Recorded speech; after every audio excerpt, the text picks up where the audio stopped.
नागपुर में मीडिया के सामने अपनी आप बीती रखते हुए पूर्व सभापति अवंतिका लेकुरवाड़े ने आरोप लगाया कि Sunil ferro and energy private limited company द्वारा बड़े पैमाने पर प्रदूषण फैलाया जा रहा है, जिससे आसपास के नागरिकों और मजदूरों के स्वास्थ्य पर गंभीर सवाल खड़े हो रहे हैं।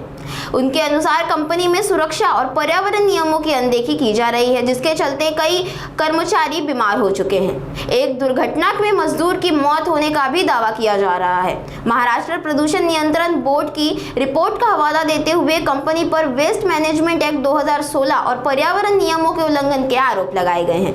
प्रशासन और संबंधित अधिकारियों पर कार्रवाई नहीं करने का आरोप लगाते हुए फैक्ट्री को बंद करने की मांग की गई है। साथ ही चेतावनी दी गई है कि अगर समय रहते कार्रवाई नहीं हुई तो आंदोलन और तेज किया जाएगा। Sunil ferro and energy private limited ही कंपनी जी अनाधिकृतरित्या इथे सुरू आहे आणि ज्या कंपनीच्या प्रदूषणाने मंजू खंडाते यांचा जीव घेतलेला आहे, त्यांच्याकडले भाऊ इथे आहेत। आज या आंदोलनामध्ये हे त्यांचे मिस्टर आहेत मंजू खंडातेचे, त्यांचा मुलगा इथे उपस्थित आहे। मुलगा होता ना, आज मुलगा आहे, त्यांचा भाऊ इथे उपस्थित आहे आणि म्हणून त्यांना न्याय मिळाला पाहिजे, त्यांचं बलिदान व्यर्थ जायला नको। त्या आमच्या पूर्ण आंदोलनामध्ये जिल्हाधिकारी यांना निवेदन देताना ते होते, हा त्यांचा मुलगा आहे।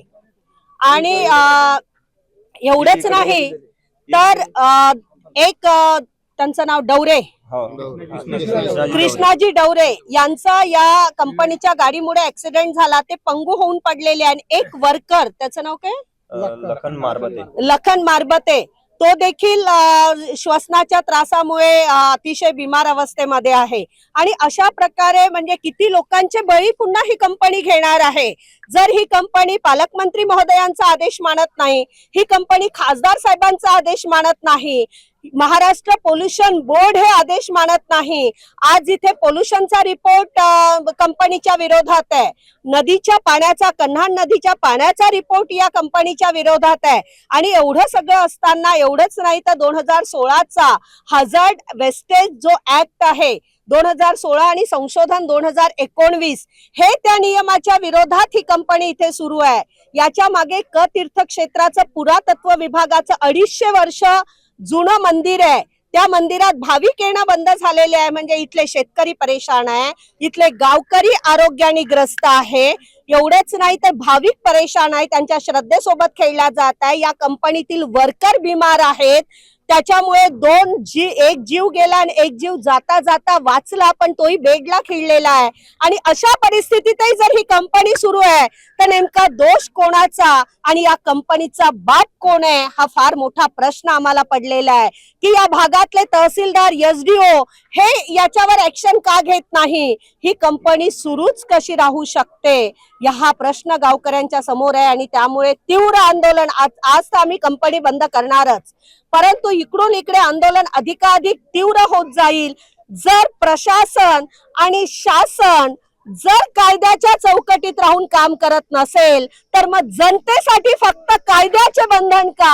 आज इथे पोलीस विभाग आलेला आहे, पोलीस विभागाने देखील निगेटिव्ह अहवाल पाठवला आणि त्यानंतर जर कंपनी सुरू असेल तर कायद्याचं बंधन हे जनसामान्यांसाठी, गोरगरिबांसाठीच का, हा प्रश्न आमचा आहे। नक्कीच उनगाव वासियांवर एक अत्याचाराचा अन्याय म्हणता येईल की जे बंद कंपनी पुन्हा कुठलीही एनओसी न घेता, ग्रामवासियाला विश्वासात न घेता जे सुरू करण्यात आले आहे, त्याच्या प्रदूषणामुळे इथं एक महिलेचा जीव गेलेला आहे, एकाचा ऍक्सिडेंट झालेला आहे आणि 1 किलोमीटरचा पूर्ण परिसर हा काळा झालेला आहे। आपण स्वतः इथं येत्या वेळेस आता बोललोय की किती धूळ आहे, तर हे उनगाववासी कसे जगत असेल आपण विचार करू शकता। इथे जे काम करणारे आमचे उनगावचे लोक आहेत त्यांनी सुद्धा म्हटलेलं आहे की आम्हाला रोजगार नको, अशी जर कंपनी आमच्या जीवास धोक्याची आहे ती कंपनी बंद झाल्या पाहिजे।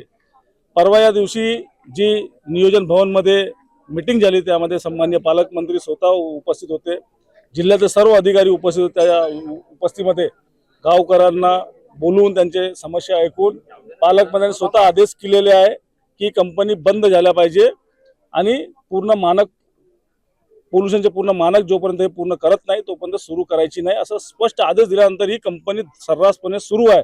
म्हणजे मला एक प्रश्न उपस्थित होत आहे, गावकऱ्यांना प्रश्न उपस्थित आहे की जेव्हा जिल्ह्याच्या पालकमंत्र्यांनी शासकीय मीटिंगमध्ये आदेश केल्यानंतर ही कंपनी कुणाच्या भरोसा सुरू आहे आणि प्रशासनाला कुठला तरी धाक आहे की नाही हाच प्रश्न आज सर्वात मोठा निर्माण झाला. त्यामुळे आम्ही इथं सर्व गावकऱ्याच्या वतीने हे कंपनी बंद करण्याकरता आज इथं आलेलो आहोत. शन भिकूजी डवरे, मी उनगावचा रहिवासी आहे. मला प्रश्न पडलाय गावात राहत असताना की जेव्हा प्रशासनात आम्ही निवडून दिलेले अधिकारी जे आमचे जनप्रतिनिधी आहेत, खासदार साहेब आहेत, आमचे आमदार आहेत, पालकमंत्री साहेब आहेत, यांच्या जर निर्देशांना केराची टोपली दाखवण्यात येत असेल तर मग आम्ही सामान्य माणसं आम्ही गावात राहत असो तर या कंपनी मालक आम्हाला रोंदण्यासाठी मागे पुढे पाहणार आहे का, हा प्रश्न आज आम्हाला पडलेला आहे. आमच्या इथे वारंवार अपघात घडत आहेत, वारंवार जीव जात आहे आमच्या गावातले. मग हे प्रशासन केव्हा लक्ष देणार आहे? आता आमचा स्पष्ट निर्देश आहे शासनाला आणि प्रशासनाला की जर आजच्या आज त्यांनी ठोस पाऊल उचललं नाही तर उद्या आम्ही सुद्धा कायदा हातात घेऊन आम्ही सुद्धा या कंपनी मालकाच्या विरोधात जाऊ. वेळ पडल्यास आम्हाला तोडफोड करावी लागली कंपनीची तरी ते पण करू आम्ही. भले आम्हाला जेलमध्ये जावं लागेल, पुढे आमचे लहान लहान पोरं आहेत ते कसे जगतील याचा प्रश्न आम्हाला पडला आहे. म्हणून त्यांच्या जगण्यासाठी आज आम्हाला लढावं लागलं तरी आम्ही लढण्यास तयार आहोत आणि संपूर्ण गाव जेलमध्ये जायला तयार आहे. टाका जेवढ्यांना टाकायचं आहे तुम्हाला तेवढ्यांना टाका, बस. कंपनी